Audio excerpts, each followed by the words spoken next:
इन दिनों आदिवासियों के सबसे बड़े और मुख्य त्योहारों में से एक सरहुल पर्व की खूब चर्चा हो रही है।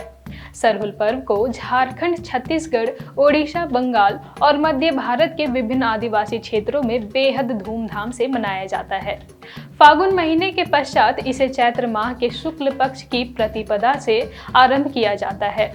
यह वो समय होता है जब महुआ के फूल, पलाश के फूल, सरई के फूल आदि बसंत ऋतु के दौरान लहलहाने लगते हैं। इस खूबसूरत पल का जश्न मनाने के दौरान आदिवासियों का सरहुल पर्व इसमें चार चांद लगाता है। जोहार, मैं हूं नेहा बेदिया और आप सभी को ट्राइबल खबर की ओर से सरहुल महापर्व की ढेरों शुभकामनाएं। आज के इस वीडियो में आदिवासियों के लोकप्रिय पर्व सरहुल के मान्यताओं और पूजने के प्रक्रियाओं के बारे में चर्चा करेंगे। इससे पहले कि हम आगे बात करें, मैं ट्राइबल खबर के दर्शकों से चाहूंगी कि इस वीडियो को लाइक और शेयर करें, साथ ही चैनल को सब्सक्राइब करना ना भूलें। तो अब दोबारा आते हैं सरहुल पर्व पर। सरहुल को आदिवासी भाषाओं में विभिन्न नामों से जाना जाता है, जैसे उरांव में खद्दी, मुंडा में बा, हो में मागे, खड़िया में जंकोर और संथाली में बाहा आदि से जाना जाता है। इस त्योहार को मनाने वाले आदिवासी अपने अपने पूज्य क्षेत्रों में अलग अलग तिथि को मनाते हैं। सरहुल मनाने के तरीकों में जगह जगह पर थोड़ा बहुत बदलाव भी देखा जाता है। हालांकि सभी जगह पूजा का महत्व एक होता है, जो कि प्राकृतिक महत्व से जुड़ा है। आदिवासियों द्वारा सरहुल मनाने के विभिन्न प्रक्रियाओं में से एक कुछ इस प्रकार है।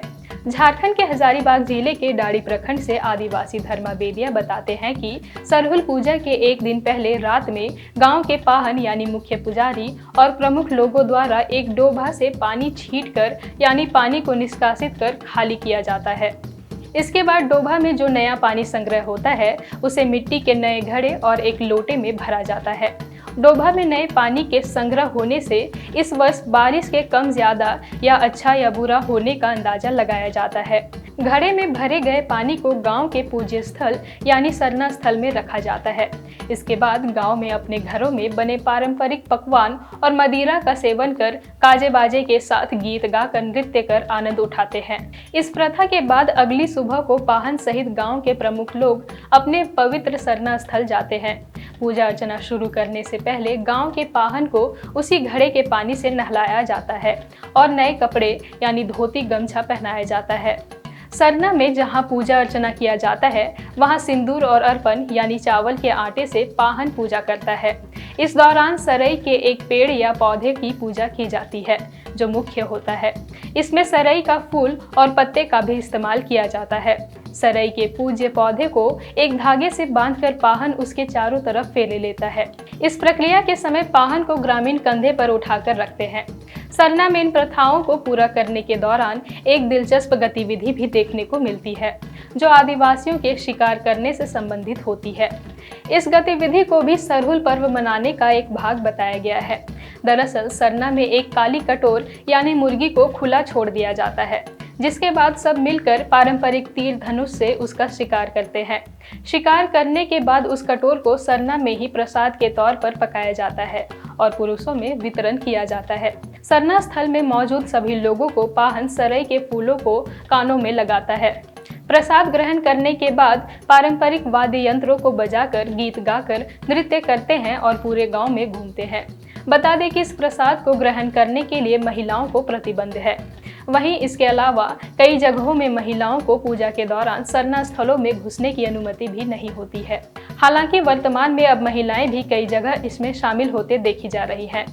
गांव में घूमने के साथ पाहन घर घर में सरई फूल लगाता है। गांव के लोग पाहन का अपने घर में पैर धोकर स्वागत करते हैं और आशीर्वाद लेते हैं। इस बीच बच्चे, बूढ़े, जवान, महिला और पुरुष सभी नाचते गाते खुशियां मनाते नजर आते हैं। सरहुल को मुख्यतः झारखंड के रांची राजधानी में बड़े स्तर पर मनाया जाता है। वर्ष 1961 से हर साल झारखंड के रांची में झारखंड के सभी आदिवासियों के द्वारा इकट्ठा होकर सरहुल मनाने की परंपरा की शुरुआत हुई थी। इसका उद्देश्य रांची स्थित सिरमटोली के सरना स्थल यानी आदिवासियों का पूजा स्थल को बचाना था।